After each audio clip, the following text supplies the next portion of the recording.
नमस्कार दोस्तों, आज की तारीख है 23 जनवरी 2025 और हम आपके लिए लाए हैं हिमाचल प्रदेश के ताज़ा समाचार। लेकिन पहले एक सवाल, आप हिमाचल के किस खूबसूरत कोने से ये खबरें सुन रहे हैं? नीचे कमेंट करके जरूर बताएं। अब थोड़ी सी गंभीरता के साथ, अगर आप हिमाचल के विकास, पर्यटन और सामाजिक क्षेत्र की हर छोटी बड़ी खबर से अपडेट रहना चाहते हैं, तो हमारे चैनल को सब्सक्राइब करें। समाचार नंबर 1। शिमला न्यूज। लोकेंद्र मोहन चंदेल ने महाकुंभ में भोजन व्यवस्था के लिए दान दिए 50.2 लाख। समाचार नंबर 2। शादीशुदा पुलिसकर्मी का सबसे बड़ा धोखा, ब्लैकमेलिंग और फिर प्रेमिका की हत्या। समाचार नंबर 3। अब यहां पहुंचेगा 3 जिलों का दूध, मुख्यमंत्री ने रखी मिल्क प्रोसेसिंग प्लांट की नींव। समाचार नंबर 4। मर्डर, मनाली में युवक की हत्या, विंटर कार्निवाल के दौरान मनु रंगशाला में हुआ हादसा। समाचार नंबर 5। हिमाचल सरकार ने HRTC को दी बड़ी राहत, अब खत्म होगा यह झंझट। समाचार नंबर 6। बिहार में पीठासीन अधिकारियों के सम्मेलन में क्या बोले विधानसभा अध्यक्ष पठानिया, जानिए। समाचार नंबर 7। साइबर ठगों के निशाने पर हिमाचल, एक साल में 114 करोड़ की ठगी, 111 मामलों में 41 आरोपी गिरफ्तार। समाचार नंबर 8। SBI बद्दी से 33 करोड़ की धोखाधड़ी, पुलिस ने 2 उद्योगपतियों के खिलाफ मामला दर्ज कर शुरू की छानबीन। समाचार नंबर 9। पालमपुर रक्कड़ में जल्द बनेगा हेलीपोर्ट, मुख्यमंत्री सुखविंदर सिंह सुक्खू बोले, इसी महीने जारी होंगे टेंडर। समाचार नंबर 10। दिल्ली में गणतंत्र दिवस पर सिरमौर का सिंहटू नृत्य, 200 हिमाचली कलाकार जमाएंगे रंग। समाचार नंबर 1। शिमला न्यूज। लोकेंद्र मोहन चंदेल ने महाकुंभ में भोजन व्यवस्था के लिए दान दिए 50.2 लाख। शिमला के निकट शोघी निवासी और जाने माने उद्यमी लोकेंद्र मोहन चंदेल ने प्रयागराज, उत्तर प्रदेश में आयोजित पवित्र महाकुंभ के प्रति श्रद्धा भाव व्यक्त करते हुए तीर्थ यात्रियों के भोजन की व्यवस्था के लिए 50.2 लाख रुपए दान किए हैं। उन्होंने राज्यपाल शिव प्रताप शुक्ल को चेक भेंट करते हुए इस उद्देश्य के लिए धनराशि जुटाने में सहयोग का आग्रह किया। इसके अलावा लोकेंद्र मोहन चंदेल ने हिमाचल प्रदेश और उत्तर प्रदेश के मुख्यमंत्री राहत कोष में 2.05 लाख रुपए और प्रधानमंत्री राहत कोष में भी 2.05 लाख रुपए भेंट किए। उन्होंने आज यहां राजभवन में राज्यपाल से एक शिष्टाचार भेंट के दौरान ये चेक सौंपे। शिमला के समाजसेवी दीपक शर्मा और अखिल भारतीय सारस्वत परिषद के उपाध्यक्ष गौरव शर्मा के साथ चंदेल ने 144 वर्ष में एक बार होने वाले इस आध्यात्मिक आयोजन में सार्थक योगदान देने की इच्छा व्यक्त की। राज्यपाल ने लोकेंद्र मोहन चंदेल की उदारता और समर्पण भाव की सराहना की और वैश्विक आध्यात्मिक एवं सांस्कृतिक समागम के रूप में महाकुंभ के महत्व पर बल दिया। उन्होंने इस आयोजन को भारत की प्राचीन परंपराओं का प्रतिबिंब, सार्वभौमिक सद्भाव और मानवीय मूल्यों का प्रतीक बताया। श्री चंदेल के साथ शिमला के समाजसेवी दीपक शर्मा और अखिल भारतीय सारस्वत परिषद के अध्यक्ष गौरव शर्मा भी उपस्थित थे। राज्यपाल के सचिव CP वर्मा भी इस अवसर पर उपस्थित थे। समाचार नंबर 2। शादीशुदा पुलिसकर्मी का सबसे बड़ा धोखा, ब्लैकमेलिंग और फिर प्रेमिका की हत्या। सपनों की लंबी उड़ान भरने के लिए एक युवती शहर जाती है और सपनों को हकीकत में बुनने लगती है। फिर एक शख्स की एंट्री होती है जो उसे हसीन सपने दिखाता है और फिर उन्हीं सपनों को अपने नापाक मंसूबों के खंजर से छलनी कर देता है। जोगिंद्रनगर की निशा को क्या मालूम था कि जिसके दम पर वह विश्वास के रिश्ते की नींव रख रही है, एक दिन वह शख्स उसका दम निकाल देगा। यह रिश्ता विश्वास का था, लेकिन इसमें सिर्फ धोखा और धोखा ही था। एयर होस्टेस बनने का सपना देख रही जोगिंद्रनगर की निशा को उसके ही प्रेमी ने मौत के घाट उतार दिया। 20 जनवरी को आरोपी युवराज ने निशा को चंडीगढ़ से रोपड़ ले जाकर भाखड़ा नहर में धक्का दे दिया। इसके बाद निशा का शव पटियाला के पास बरामद हुआ। घटना के बाद पुलिस ने आरोपी को गिरफ्तार कर लिया है। आरोपी युवराज पंजाब पुलिस में तैनात है और उसका परिवार फतेहगढ़ साहिब में रहता है। आरोपी पहले से ही शादीशुदा था और उसका एक बेटा भी है, लेकिन निशा इन सब बातों से अनजान थी। आरोपी झूठ बोलकर उसे ब्लैकमेल कर रहा था। 5 महीने पहले ही दोनों की मुलाकात हुई थी। निशा की बहन ऋतु ने बताया कि घटना वाले दिन युवराज ने निशा को मिलने बुलाया, जिसके बाद वह उसे गाड़ी में बैठाकर सुनसान जगह ले गया, जहां उसने निशा का मर्डर कर नहर में फेंक दिया। पिता हंसराज ने कहा कि साजिश के तहत उनकी बेटी को मारा गया है। समाचार नंबर 3। अब यहां पहुंचेगा 3 जिलों का दूध, मुख्यमंत्री ने रखी मिल्क प्रोसेसिंग प्लांट की नींव। मुख्यमंत्री सुखविंदर सिंह सुक्खू ने गुरुवार को ढगवार में 225 करोड़ रुपए की लागत वाले मिल्क प्रोसेसिंग प्लांट की आधारशिला रख दी। प्लांट का 20% कार्य पूरा हो चुका है। यह प्लांट 5.5 एकड़ भूमि पर बनाया जा रहा है।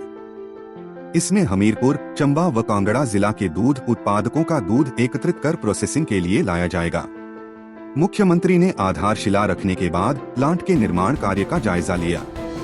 इस मौके पर पशुपालन मंत्री चंद्र कुमार, राज्य योजना आयोग के उपाध्यक्ष cabinet rank Bhavani Pathania, deputy chief whip केवल सिंह पठानिया, विधायक आशीष बुटेल, सुदर्शन बबलू, मुख्यमंत्री के प्रधान सलाहकार IT गोकुल बुटेल, पूर्व सांसद विप्लव ठाकुर, चेयरमैन रामचंद्र पठानिया, धर्मशाला से पूर्व कांग्रेस उम्मीदवार देवेंद्र जग्गी, धर्मशाला नगर निगम की mayor Neenu Sharma, APMC chairman Kangra Neeshu Mongra सहित अन्य मौजूद रहे। समाचार नंबर 4। मर्डर, मनाली में युवक की हत्या। विंटर कार्निवाल के दौरान मनु रंगशाला में हुआ हादसा। जिला कुल्लू की पर्यटन नगरी मनाली में चल रहे विंटर कार्निवाल के दौरान एक युवक की हत्या का मामला सामने आया है।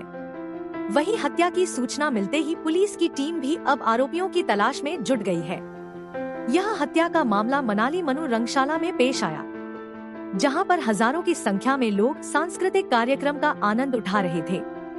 मनु रंगशाला के पीछे युवक की हत्या का पता चलते ही लोगों में भगदड़ भी मच गई। हत्या की सूचना मिलते ही पुलिस की टीम मौके पर पहुंचे और उन्होंने युवक का शव कब्जे में ले लिया है। युवक का नाम दक्ष बताया गया और वह वशिष्ठ गांव का रहने वाला है। ऐसे में मृतक युवक के परिजनों ने मनाली अस्पताल में पहुंचकर पुलिस अधिकारी पर भी अभद्रता का आरोप लगाया और उन्होंने पुलिस प्रशासन के खिलाफ भी अपना रोष व्यक्त किया। मृतक युवक के चाचा श्यामलाल ने बताया कि वे जब मनाली अस्पताल पहुंचे तो उन्होंने पुलिस प्रशासन का पूरा सहयोग किया, लेकिन एक अधिकारी के द्वारा मौके पर पहुंचकर उनके साथ अभद्रता की गई। ऐसे में उक्त अधिकारी के साथ भी प्रशासन को कार्रवाई करनी चाहिए। श्यामलाल ने बताया कि मनाली की मनु रंगशाला में सभी व्यक्ति सांस्कृतिक कार्यक्रमों का आनंद ले रहे थे। तभी मनु रंगशाला के बैक स्टेज में उनके भतीजे की हत्या कर दी गई। ऐसे में मनाली पुलिस जल्द से जल्द अभी आरोपियों के गिरफ्तार करे, वरना वीरवार को मृतक युवक का शव माल रोड पर रखा जाएगा और मनाली घाटी के सभी लोग मिलकर पुलिस प्रशासन के खिलाफ रोष प्रदर्शन करेंगे। वहीं DSP मनाली KD शर्मा ने बताया कि पुलिस की टीम CCTV फुटेज को चेक कर रही है और जल्द ही युवक की हत्या में शामिल आरोपियों को गिरफ्तार किया जाएगा। समाचार नंबर 5। हिमाचल सरकार ने HRTC को दी बड़ी राहत, अब खत्म होगा यह झंझट। प्रदेश सरकार ने बस रूट मामले को लेकर HRTC को बड़ी राहत देने की तैयारी की है। एक विशेष पॉलिसी सरकार के परिवहन विभाग ने अधिसूचित कर दी है, जिस पर 1 महीने में आपत्तियां व सुझाव मांगे गए हैं। इस पॉलिसी के लागू होने से यहां HRTC को बस रूट लेने के लिए बार बार आवेदन नहीं करना होगा, बल्कि अस्थायी परमिट के बजाय उसे भी 5 साल के लिए स्थायी परमिट मिल जाएंगे। लगभग 2500 रूटों के लिए स्थायी परमिट की व्यवस्था HRTC को हो जाएगी। HRTC को अपनी बसों के लिए फिर बार बार परमिट लेने के झंझट में नहीं पड़ा पड़ेगा। परिवहन विभाग उन्हें एक ही बार में परमिट जारी कर देगा। उच्च न्यायालय के हस्तक्षेप के कारण अभी तक HRTC को अस्थायी परमिट लेना पड़ रहा है, मगर जब स्थायी परमिट मिलेंगे तो सीधे 5 साल के लिए इंतजाम हो जाएगा। सिर्फ सालाना इसका पंजीकरण करवाना अनिवार्य होगा। अभी तक HRTC अस्थायी परमिट लेता था, जिसकी मियाद 6 महीने की होती है। बुधवार को इसके लिए सरकार ने स्टेट ट्रांसपोर्ट अंडरटेकिंग स्कीम 2025 को जारी किया है। अतिरिक्त मुख्य सचिव परिवहन RD नजीम की ओर से इस संबंध में अधिसूचना जारी की गई है। परिवहन विभाग ने इसकी अधिसूचना जारी कर हितधारकों से सुझाव व आपत्तियां मांगी हैं। 1 महीने तक लोग इस पर अपने सुझाव व आपत्तियां दर्ज करवा सकते हैं। सुझाव या आपत्तियों के आधार पर इसमें बदलाव किया जा सकता है। इसके बाद इसकी अधिसूचना को लागू कर दिया जाएगा। विभाग के अनुसार HRTC के 3264 कुल रूट हैं, जो इस योजना के अधीन आ जाएंगे। इनमें अंतर्राज्यीय रूटों की संख्या 779 व राज्यांतरिक रूटों की संख्या 2484 है। प्रदेश सरकार इसको लेकर विधानसभा के बजट सत्र में विधेयक भी लाएगी। अभी निजी बसों को ही स्थायी परमिट। प्रदेश में प्राइवेट बस ऑपरेटरों को ही अभी परिवहन विभाग की ओर से 5 साल तक के लिए स्थायी परमिट दिए जाते हैं। उन्होंने एचआरटीसी के खिलाफ अदालत में एक मामला दायर किया था, जिसके बाद एचआरटीसी के परमिट पर स्टे लग गया था। अब नई पॉलिसी लाकर सरकार उनको राहत देने की कोशिश कर रही है, क्योंकि एचआरटीसी को अस्थायी परमिट से दिक्कत होती है और परिवहन विभाग को भी बार बार अलग अलग रूटों के लिए उसके परमिट रिन्यू करने पड़ते हैं। समाचार नंबर 6। बिहार में पीठासीन अधिकारियों के सम्मेलन में क्या बोले विधानसभा अध्यक्ष पठानिया, जानिए। विधानसभा अध्यक्ष कुलदीप पठानिया ने कहा कि सम्मेलन में संविधान की 75वीं वर्षगांठ संवैधानिक मूल्यों को मजबूत करने में संसद और विधान मंडलों की महत्वपूर्ण भूमिका पर गहन विचार विमर्श किया गया और सार्थक चर्चा की गई। इसके दूरगामी परिणाम होंगे। श्री पठानिया ने कहा कि सम्मेलन में चर्चा उपरांत सभी अपने अपने राज्य चले जाएंगे और उन्हें पूर्ण विश्वास है कि चर्चा से निकले निष्कर्ष पर सभी अपने अपने राज्य में चिंतन करेंगे और सरकारों को भी अवगत करवाएंगे। बिहार की राजधानी पटना में आयोजित 85वें अखिल भारतीय पीठासीन अधिकारी सम्मेलन का गत सायं विधिवत समापन हो गया। समापन समारोह की अध्यक्षता बिहार राज्य के राज्यपाल आरिफ मोहम्मद खान ने की, जबकि इस अवसर पर लोकसभा अध्यक्ष ओम बिरला, राज्यसभा के उपसभापति डा हरिवंश, बिहार विधान परिषद अध्यक्ष अवधेश नारायण सिंह, बिहार विधानसभा अध्यक्ष नंद किशोर यादव, बिहार विधानसभा उपाध्यक्ष, विधान परिषद उपाध्यक्ष और बिहार के उप मुख्यमंत्री विजय कुमार सिन्हा भी मंच पर मौजूद थे। मजबूत लोकतंत्र सरकार को ताकत और सही निर्णय लेने की शक्ति प्रदान करेगा। सम्मेलन के समापन उपरांत पटना स्थित खाजे किला तट पर पीठासीन अधिकारियों के लिए आयोजित गंगा महाआरती कार्यक्रम में भी पठानिया शामिल हुए और पूजा अर्चना की। पठानिया ने पटना स्थित बापू टावर और बिहार म्यूजियम का भी दौरा किया। विधानसभा अध्यक्ष कुलदीप सिंह पठानिया ने बिहार के राज्यपाल आरिफ मोहम्मद खान का हिमाचली टोपी पहनाकर स्वागत किया। कुलदीप सिंह पठानिया ने बिहार के मुख्यमंत्री नीतीश कुमार, बिहार विधानसभा अध्यक्ष नंद किशोर यादव का सभी प्रतिनिधियों के आतिथ्य सत्कार के लिए धन्यवाद किया। समाचार नंबर 7। साइबर ठगों के निशाने पर हिमाचल, एक साल में 114 करोड़ की ठगी, 111 मामलों में 41 आरोपी गिरफ्तार। साइबर ठगों के निशाने पर अब हिमाचल प्रदेश की जनता है। साइबर ठगों ने वर्ष 2024 में प्रदेश की जनता से साइबर ठगी के विभिन्न मामलों में 114 करोड़ की चपत लगाई है। प्रदेश में आए दिन लोग साइबर ठगी का शिकार हो रहे हैं। प्रदेश में पिछले 4 साल की तुलना में कई गुना साइबर क्राइम के मामले बढ़े हैं। स्टेट सीआईटी के साइबर सेल के विश्लेषण में हिमाचल में बढ़ रहे साइबर क्राइम के आंकड़ों का खुलासा हुआ है। लोगों को साइबर ठगी से बचाने के लिए एक और जहां साइबर पुलिस समय समय पर एडवाइजरी जारी करके जागरूक कर रही है। 2024 में साइबर क्राइम की 18,297 शिकायतें दर्ज की गई हैं, जबकि साइबर ठगी के 111 मामले दर्ज किए गए हैं। शातिरों ने प्रदेश की जनता से साल भर में 114 करोड़ 56,26,747 रुपए की राशि ठगी है। प्रदेश साइबर पुलिस थाना में साल भर में एनसीआरपी की 11,892 शिकायतें और फाइनेंशियल कंप्लेंट्स 6,405 दर्ज की गई हैं। देश के विभिन्न राज्यों से 41 साइबर ठगों को गिरफ्तार किया है।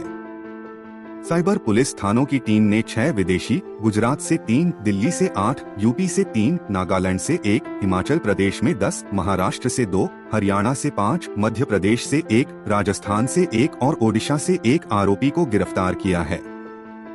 बिजली बिल क्रेडिट कार्ड के नाम पर लगा रहे चपत। साइबर ठग लोगों के बैंक अकाउंट सहित अन्य व्यक्तिगत जानकारियां हासिल कर धोखाधड़ी कर रहे हैं। शातिर कभी बिजली बिल तो कभी क्रेडिट कार्ड की लिमिट बढ़ाने का झांसा देकर लोगों को जाल में फंसा रहे हैं। DIG cyber crime Mohit Chawla का कहना है कि जो लोग इन ठगों की बातों में आकर अपनी बैंक डिटेल या कोई अन्य महत्वपूर्ण जानकारी इनको शेयर कर देता है, तो साइबर ठग उसकी सहायता से उस व्यक्ति के बैंक अकाउंट में से पैसा निकाल लेते हैं। समाचार नंबर 8। एसबीआई बद्दी से 33 करोड़ की धोखाधड़ी, पुलिस ने 2 उद्योगपतियों के खिलाफ मामला दर्ज कर शुरू की छानबीन। केंद्रीय अन्वेषण ब्यूरो ने भारतीय स्टेट बैंक की बद्दी शाखा के साथ 33 करोड़ की धोखाधड़ी के मामले में 2 उद्योगपतियों सहित अन्यों के खिलाफ धोखाधड़ी का मुकदमा दर्ज किया है। सीबीआई के एंटी करप्शन ब्यूरो शिमला ने इस संदर्भ में मुकदमा दर्ज करने के बाद मामले की पड़ताल शुरू करते हुए आरोपितों को धरपकड़ के लिए बद्दी में 3 जगह दबिश दी है। बद्दी में भारतीय स्टेट बैंक की शाखा में 33 करोड़ रुपए की धोखाधड़ी का मामला सामने आया है। सीबीआई की शिमला स्थित एंटी करप्शन ब्यूरो ने बद्दी शाखा के सहायक महाप्रबंधक की शिकायत के आधार पर हैदराबाद की एक निजी कंपनी के निदेशकों के खिलाफ यह कार्रवाई की है। कंपनी की बद्दी के जुड़ी क्लास स्थित फैक्ट्री है और इसके निदेशक संदरपल्ले वेंकटिया और गुल्लूरू मस्तान ने सरकारी अधिकारियों और निजी व्यक्तियों के साथ मिलकर बैंक से धोखाधड़ी को अंजाम दिया। सीबीआई में दर्ज प्राथमिकी के अनुसार आरोपियों ने पहले से गिरवी रखी संपत्तियों को बैंक की अनुमति के बिना निपटाने और हटाने का प्रयास किया। इसके अलावा उन्होंने बिक्री और पट्टे की राशि का निजी उपयोग किया और उसे बैंक में जमा नहीं किया, जिससे सरकारी खजाने को 33 करोड़ का नुकसान हुआ। सीबीआई को पहले 2 मई 2024 को एसबीआई की एसएमई शाखा के सहायक महाप्रबंधक से एक शिकायत मिली थी, जिसमें आरोप लगाया गया था कि नोएल फार्मा ने अपने निदेशकों के माध्यम से कुछ सार्वजनिक सेवकों और निजी व्यक्तियों के साथ मिलकर बैंक को धोखा दिया था। इस धोखाधड़ी से बैंक को 33 करोड़ रुपए का नुकसान हुआ है। बैंक ने इन तथ्यों की अपने स्तर पर जांच की है। इस मामले में अब सीबीआई ने पीसी एक्ट और आईपीसी की धारा 120B, 409, 420, 422 के अंतर्गत नोएल फार्मा के निदेशकों सहित अन्यों के खिलाफ धोखाधड़ी, आपराधिक साजिश, विश्वास के उल्लंघन सहित अन्य कानूनों के उल्लंघन का केस दर्ज कर जांच शुरू कर दी है। इसके अलावा पंजाब नेशनल बैंक के साथ 3.34 करोड़ रुपए की धोखाधड़ी के मामले में भी हाल ही में सीबीआई ने केस दर्ज किया है। प्राथमिकी के मुताबिक देवांग सेल्स कॉरपोरेशन के 2 साझेदारों और अन्य आरोपियों के खिलाफ यह केस दर्ज पीएनबी के मुख्य प्रबंधक की शिकायत पर हुआ है। समाचार नंबर 9। पालमपुर रक्कड़ में जल्द बनेगा हेलीपोर्ट, मुख्यमंत्री सुखविंदर सिंह सुक्खू बोले, इसी महीने जारी होंगे टेंडर। राज्य सचिवालय धर्मशाला में मुख्यमंत्री सुखविंदर सिंह ठाकुर ने बुधवार को अधिकारियों के साथ समीक्षा बैठक की अध्यक्षता करते हुए जिला में क्रियान्वित की जा रही विभिन्न विकासात्मक परियोजनाओं की प्रगति की समीक्षा की। सीएम ने कहा कि प्रदेश सरकार जिला कांगड़ा में पर्यटन को बढ़ावा देने के लिए प्रयासरत है। देहरा विधानसभा क्षेत्र के बनखंडी में अंतर्राष्ट्रीय स्तर का जूलॉजिकल पार्क स्थापित किया जा रहा है, जिसका निर्माण कार्य शुरू कर दिया गया है और यह कार्य अप्रैल 2026 तक पूर्ण होने का अनुमान है। रक्कड़ और पालमपुर में हेलीपोर्ट के निर्माण के लिए निविदाएं इस माह आमंत्रित की जाएंगी। इसके अतिरिक्त पठानकोट मंडी और मटौर शिमला 4 लेन राजमार्ग का निर्माण कार्य जारी है, जिसे उन्होंने स्पीड अप करने के निर्देश दिए। सीएम ने इन सड़कों पर 5 मीटर का मध्य क्षेत्र रखने के निर्देश दिए हैं। सीएम ने अधिकारियों को कांगड़ा जिला में सौर ऊर्जा संयंत्र स्थापित करने की संभावनाएं तलाशने और हरित पंचायतें विकसित करने के निर्देश दिए। इस मौके पर पर्यटन विकास निगम के अध्यक्ष RS बाली, उप मुख्य सचेतक केवल पठानिया, विधायक संजय रतन व मलेंद्र राजन और वरिष्ठ अधिकारी उपस्थित रहे। कांगड़ा जिला में 8,894 किसान कर रहे प्राकृतिक खेती। सीएम ने कहा कि सरकार प्राकृतिक खेती को बढ़ावा देकर ग्रामीण आर्थिकी को सुदृढ़ करने के लिए प्रयासरत है। जिला कांगड़ा में 8,894 किसानों ने प्राकृतिक खेती को अपनाया है। प्रदेश सरकार ने 294 किसानों से प्राकृतिक खेती से उत्पादित 48.32 मीट्रिक टन मक्की की खरीद की है। हिमभोग ब्रांड के अंतर्गत प्राकृतिक खेती से उगाए उत्पादों को प्रोत्साहित किया जा रहा है। शॉपिंग कॉम्प्लेक्स में स्वयं सहायता समूहों को दुकानें। मुख्यमंत्री ने स्वयं सहायता समूहों द्वारा बनाए गए उत्पादों को बेहतर बाजार उपलब्ध करवाने और स्वयं सहायता समूहों की महिलाओं की आय बढ़ाने के लिए जिला के शहरी क्षेत्रों में शॉपिंग कॉम्प्लेक्स में दुकान के लिए स्थान प्रदान करने को कहा। सीएम ने अधिकारियों को कांगड़ा जिला में किसानों की आय बढ़ाने के लिए ड्रैगन फ्रूट और ब्लूबेरी जैसे फलों की खेती को प्रोत्साहित करने के निर्देश दिए। आज ढगवार में मिल्क प्लांट की नींव रखेंगे सीएम। 225 करोड़ रुपए होंगे खर्च, दूध उत्पादकों और पशुपालकों को मिलेगा लाभ। मुख्यमंत्री ठाकुर सुखविंदर सिंह सुक्खू गुरुवार को के ढगवार में 225 करोड़ रुपए से बनने वाले अत्याधुनिक मिल्क प्लांट की आधारशिला रखेंगे। केंद्र सरकार के सहयोग से हिमाचल प्रदेश सरकार ढगवार में 1.5 लाख लीटर प्रतिदिन LLPD की प्रारंभिक क्षमता वाला एक स्वचालित दूध प्रसंस्करण संयंत्र स्थापित कर रही है, जिसे 3 लाख लीटर प्रतिदिन तक बढ़ाया जा सकता है। ये उत्पाद तैयार होंगे। बकौल DC हेमराज बैरवा, यह अत्याधुनिक सुविधा दूध, टोंड दूध, डबल टोंड दूध, लेबर्ड दूध, दही, पनीर, लस्सी, खोआ और मोज़रेला चीज सहित मूल्यवर्धित डेयरी उत्पादों का उत्पादन करेगी। सहकारी समितियां की जा रही गठित। इस संयंत्र के लिए दूध की खरीद प्रमुखतः 4 जिलों कांगड़ा, ऊना, चंबा और हमीरपुर पर केंद्रित होगी, जिससे लगभग आधा हिमाचल प्रत्यक्ष रूप से लाभान्वित होगा। दूध के संग्रहण के लिए जिला कांगड़ा सहित अन्य जिलों में भी सहकारी समितियों के गठन पर जोर दिया जा रहा है। इस पहल से आजीविका के नए अवसर पैदा होने के साथ डेयरी फार्मिंग की लाभप्रदता में सुधार होगा। ग्रामीण अर्थव्यवस्था होगी मजबूत। दूध उत्पादन के व्यवसाय को लाभप्रद बनाने के लिए मुख्यमंत्री द्वारा हिमगंगा योजना की घोषणा की गई है, जिसका उद्देश्य राज्य में दूध आधारित अर्थव्यवस्था विकसित करना है। इस संयंत्र का उद्देश्य हिमाचल प्रदेश के पशुपालकों को उनके दूध के लिए एक विश्वसनीय बाजार प्रदान करके सीधे लाभ पहुंचाना है। समाचार नंबर 10। दिल्ली में गणतंत्र दिवस पर सिरमौर का सिंहटू नृत्य, 200 हिमाचली कलाकार जमाएंगे रंग।